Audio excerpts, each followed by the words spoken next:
In this video, I'm going to teach you how to connect HubSpot to n8n. In order to do that, you first need to head over to n8n right here and then create your workflow. Let me head over and start from scratch.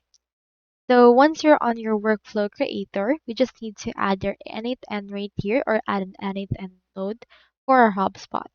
Click onto this add first step. You can search right here for HubSpot. Here it is. Can see right here that they have right here is this triggers. So for this case, let's choose on conversation new message. Let's add it as a trigger. And then you can see right here the credential to connect with.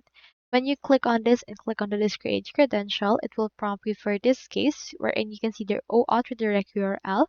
And then on the HubSpot developer, you can use this URL when prompted to enter it. Enter it your client ID and client secret that you can find directly onto your HubSpot account as well. Just configure these fields, add right here your app ID, and after that, proceed to save this. So that's all there is today. And if you haven't signed up for HubSpot yet, make sure to use our affiliate links in the video description. Thanks for watching, and I will see you in my next video.